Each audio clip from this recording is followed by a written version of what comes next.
Ya, baik teman-teman semua, kita masuk di pertemuan keempat. Ya, kita akan menggali ya, baik kapalnya maupun pelajaran tentang steam boiler. Tapi saya kaitkan dengan rasa tanggung jawab yang betul-betul tanggung jawab di lapangan yang harus diperhatikan oleh semua pihak. Tidak hanya satu pihak, minimum ada 5 pihak. Ya, jadi saya ulangi lagi, pemilik kapal sepenuhnya bertanggung jawab kepada kapalnya. Kemudian biro klasifikasi sepenuhnya harus bertanggung jawab tentang mengawal performanya itu layak laut atau tidak. Kemudian Sabandar sepenuhnya bertanggung jawab tentang keselamatan yang dimiliki oleh kapal itu yang diberikan izin untuk berlayar. Nah, hari ini kita akan bahas buat pemilik muatan itu juga sepenuhnya bertanggung jawab apakah muatannya itu cukup atau berlebihan dan atau membahayakan.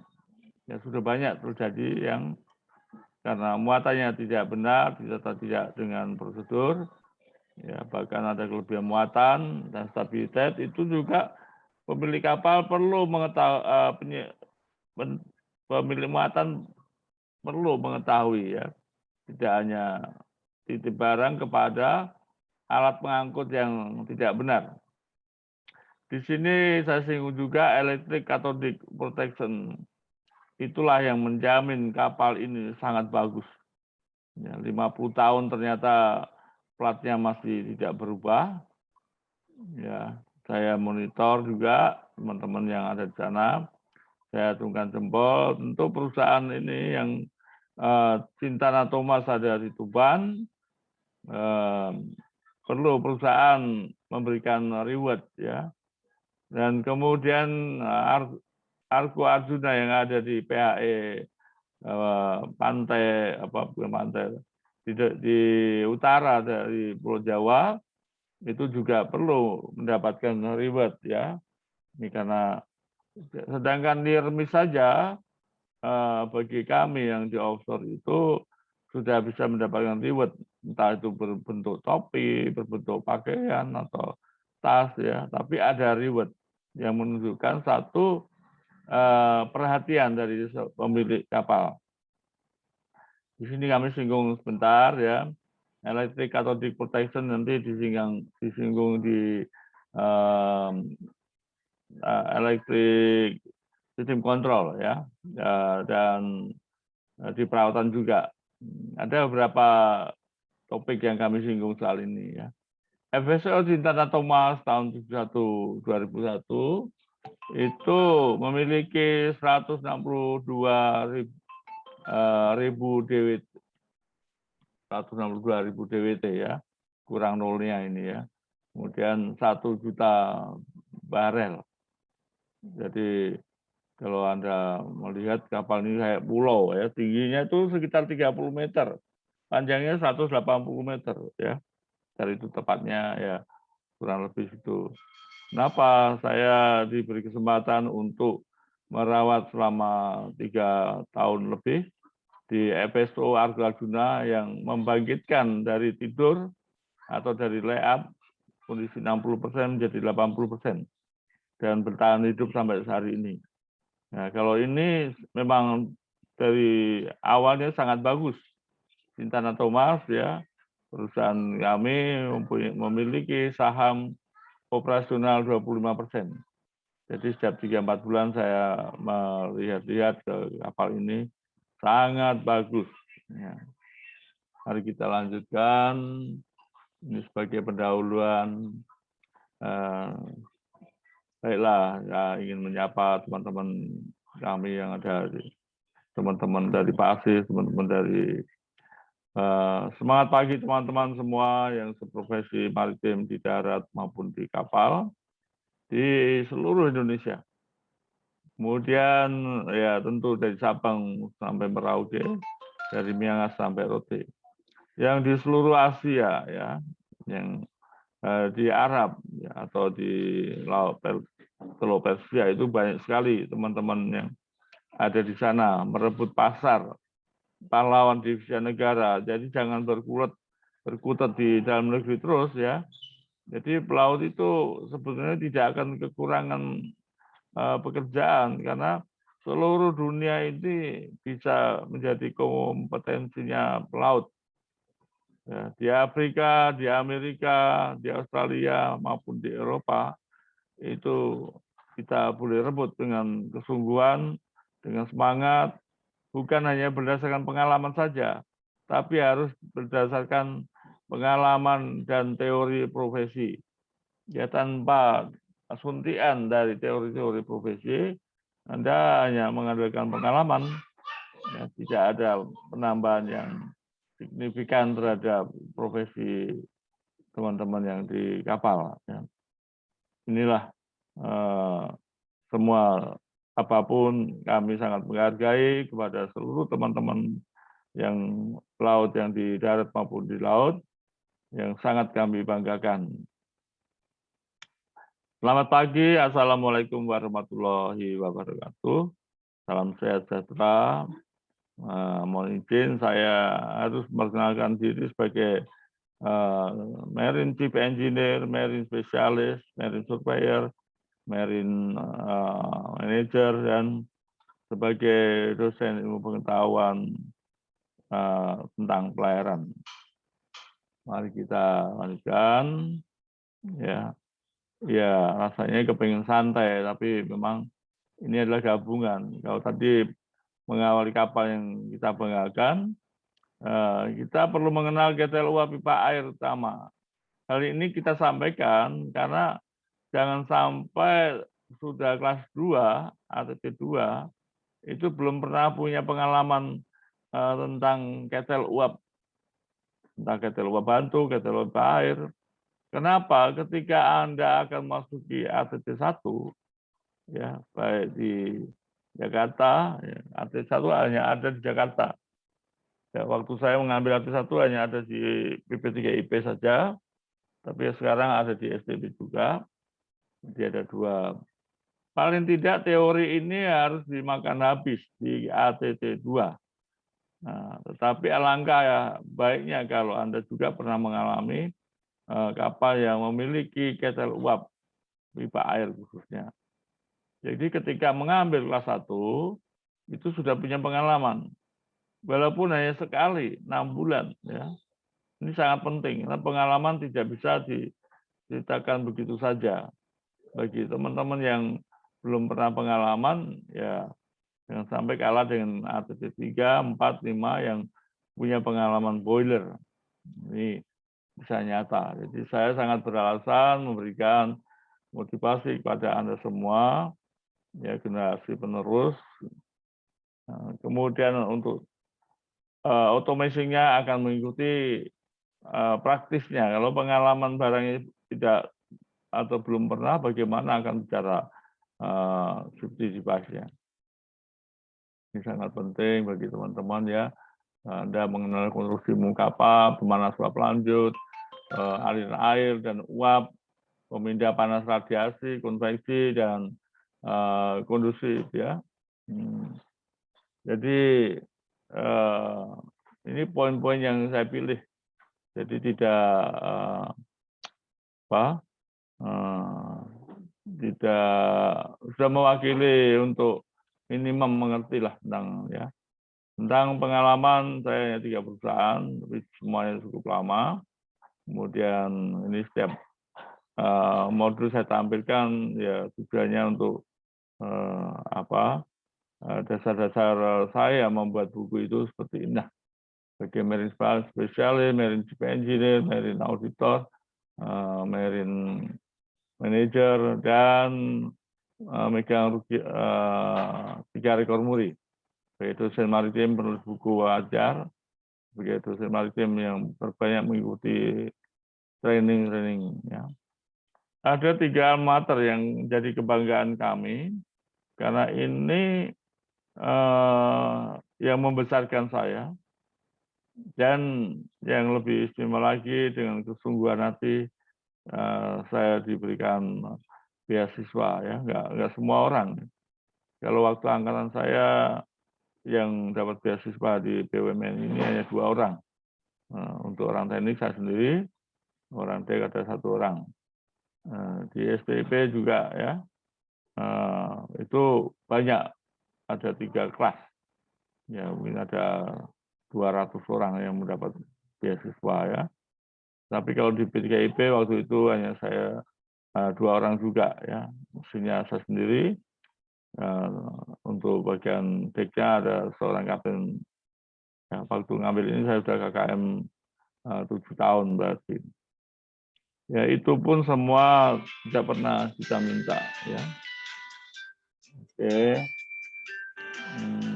Kita minta waktu sebentar ya. Ya, Pak Tri, Pak Ketua. Ya. Lama nggak ketemu.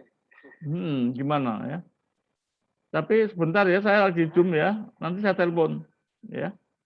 Oke, Pak John. Ya, Pak. Ya, bentar ya. Ini suara Pak Ketua kelas ATT 1 periode 2 gelombang 2 ya. Jadi saya penting juga memberi informasi kepada teman-teman yang masih ATT 5 bisa mengambil 5 di STIP maupun BP3IP. Yang mau mengambil 4 bisa di 2 diklat ini. Kalau yang mau mengambil di STIP adalah kebanggaan Anda bisa mendapatkan lambang STIP sebagai perguruan tinggi sekolah pelayanan terbaik di Indonesia ya.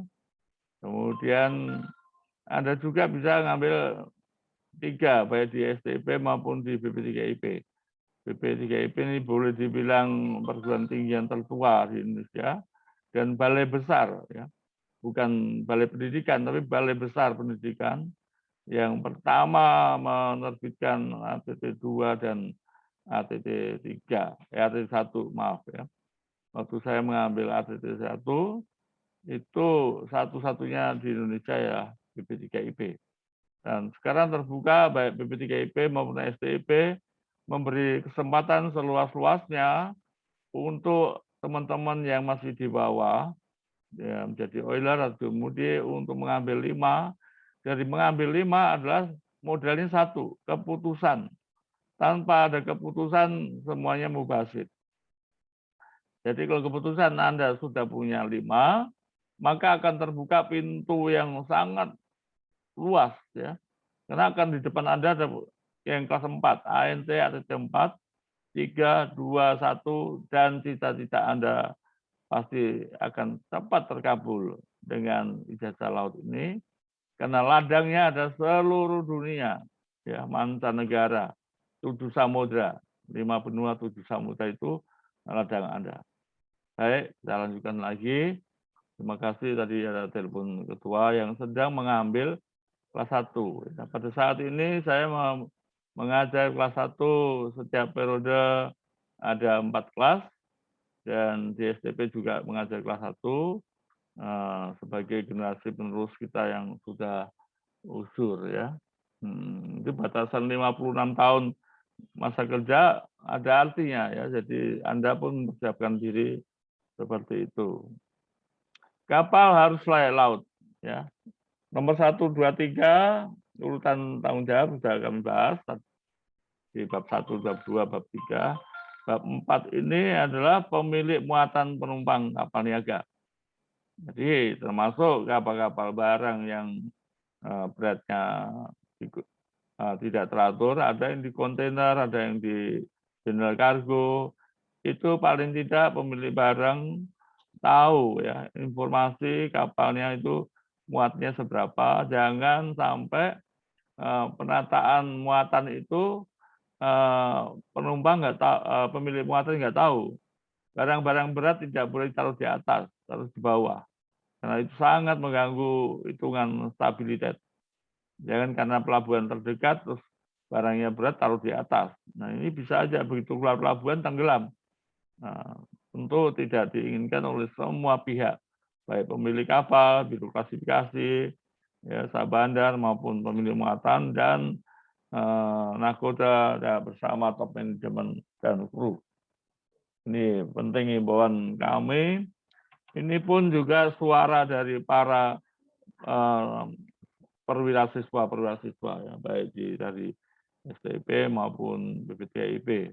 Siapa lagi dosen-dosen yang peduli kepada tentang keselamatan pelayaran. Tentu ada yang sangat peduli, tapi wadahnya untuk bicara nggak ada ya. Nah, ini buat kami kapal penumpang itu jangan sampai tidak tertib. Ya. Sebab penumpang itu adalah muatan yang bergerak. Jangankan penumpang yang bergerak semua kembalinya puluta. Yang muatan biji nikel aja bisa membuat kapal tenggelam. Nah, sudah kejadian 2 tahun, 3 tahun yang lalu ya, menelan 25 korban. Coba bayangkan itu. Nah, tentu kalau muatan saja semua diasuransikan. Kalau manusia walaupun diasuransikan tidak mau bunuh diri dengan sia-sia. Nah ini pemilik muatan misalnya termasuk muatan-muatan kecil ya, yang roro atau yang para pemilik kendaraan. Kalau zaman dulu pakai lok-lok itu juga banyak kecelakaan karena lastingnya kurang memadai.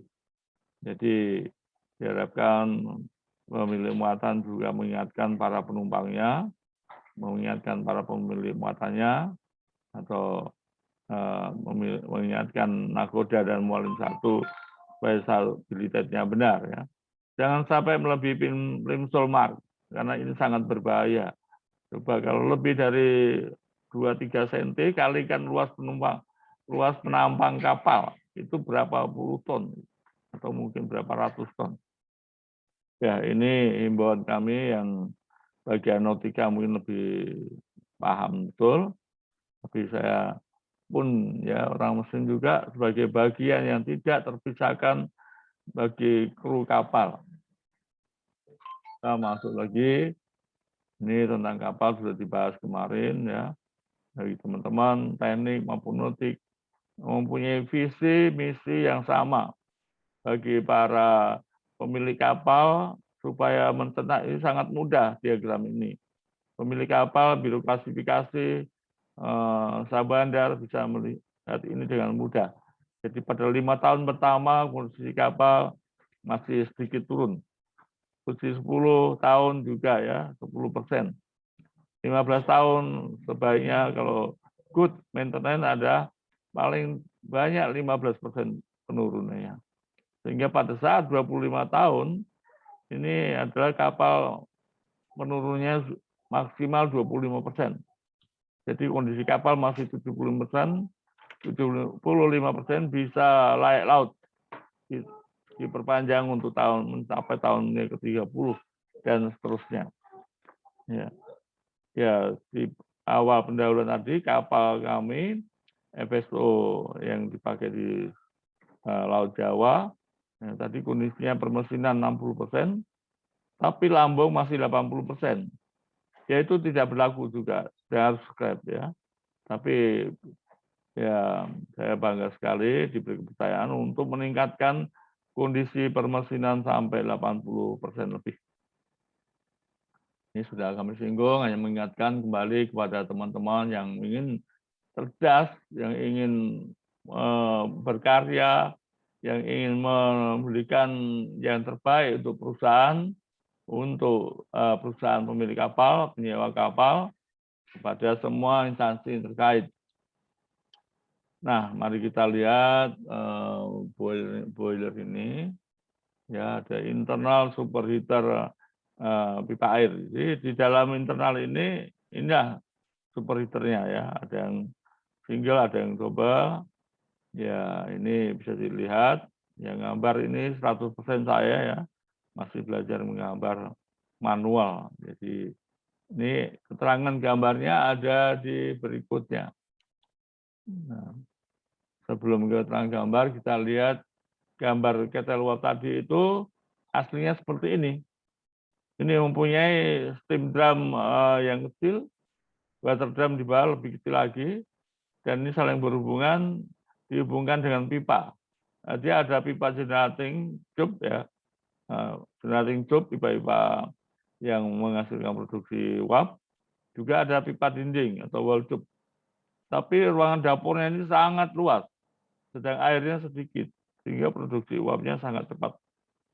Sangat cepat. Nah, yang ketel uap dipakai untuk sebagai penggerak utama steam turbine ya.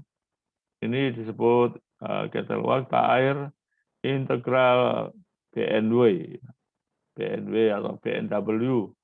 BNW memang nama itu populer, tapi ini artinya Babcock and Wilcox. Ya, kalau BNW mesin diesel namanya Burmeister and Wine. Nah, ini juga harus dihafal dengan teman-teman engineer ya. Ketel uap BNB, keterangannya bisa Anda baca.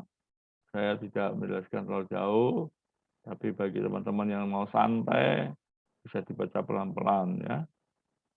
Berikutnya ruang dapur ya. Keistimewaan dari boiler tadi, dan pemanas lanjut atau superheater.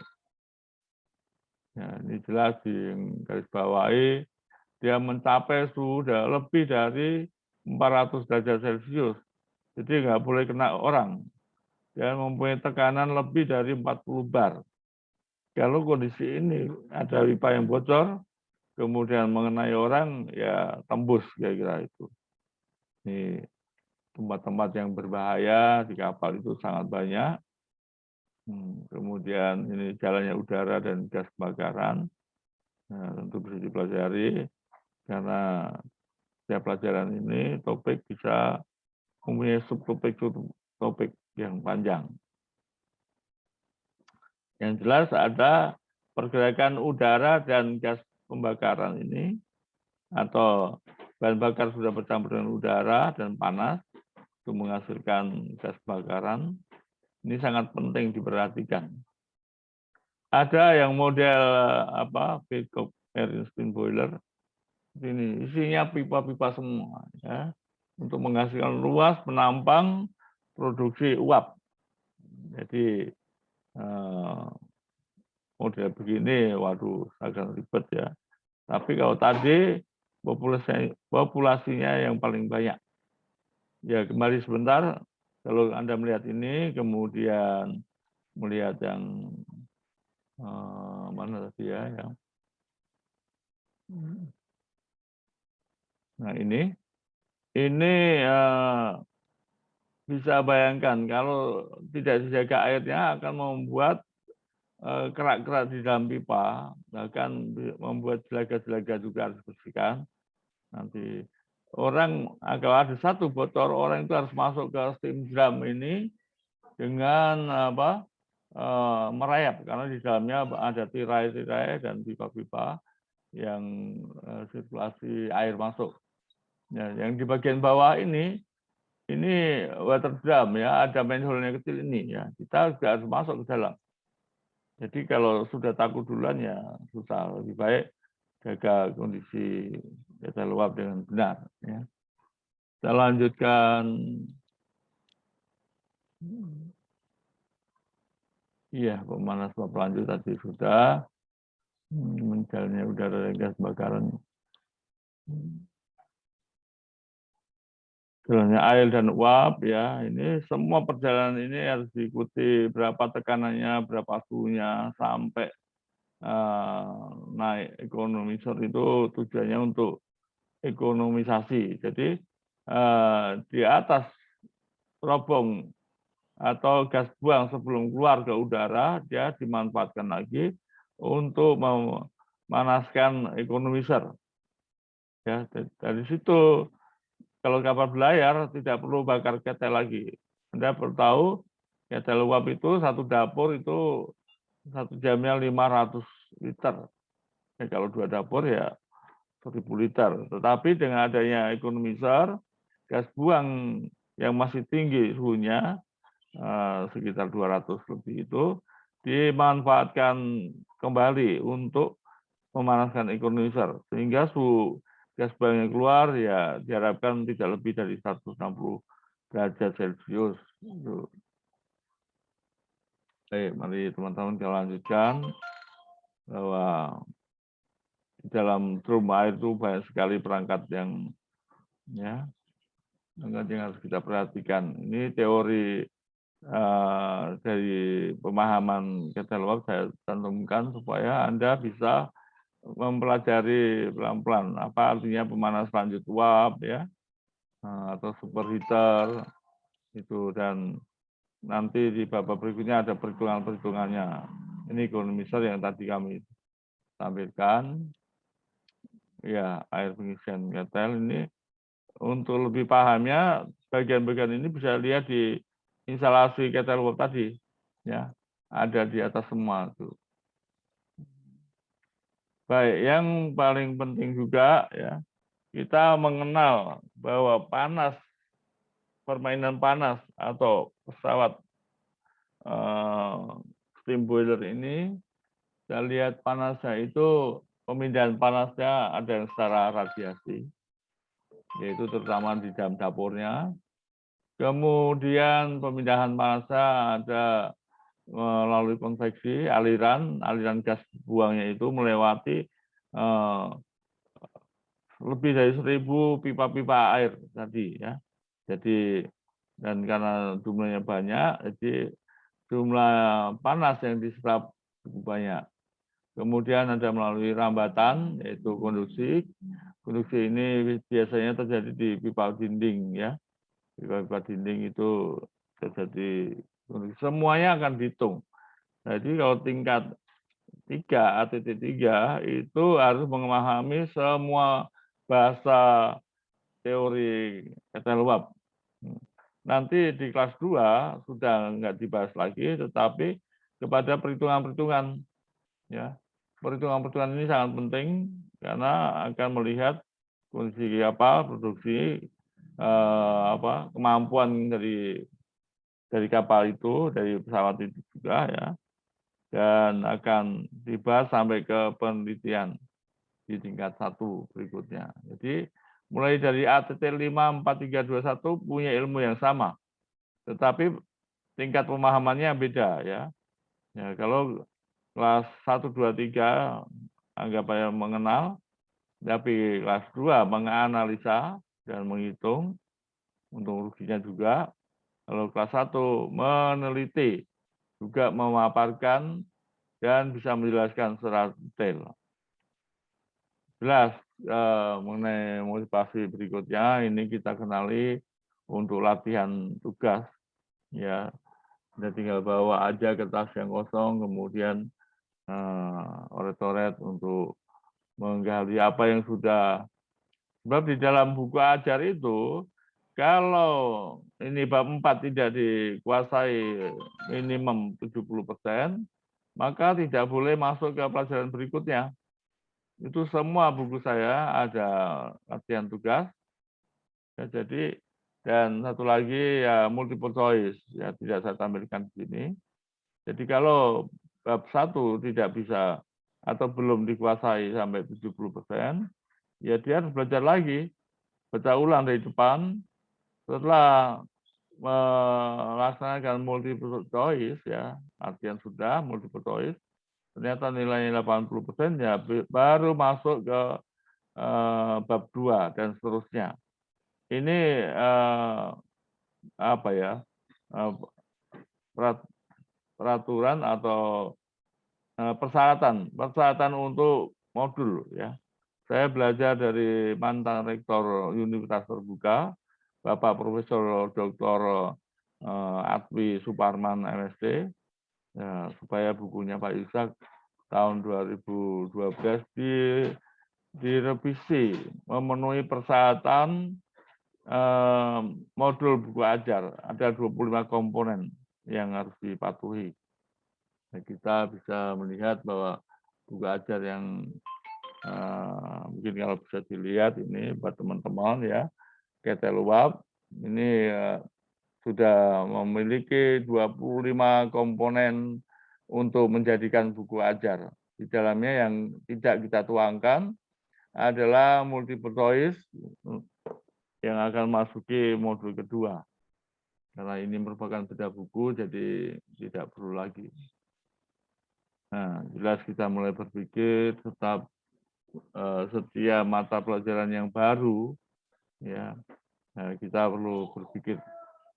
Nah, kalau ibu-ibu ini aja atau nona ini ya berpikir, apalagi kita sebagai pelaku-pelaku yang ada di kapal, ya.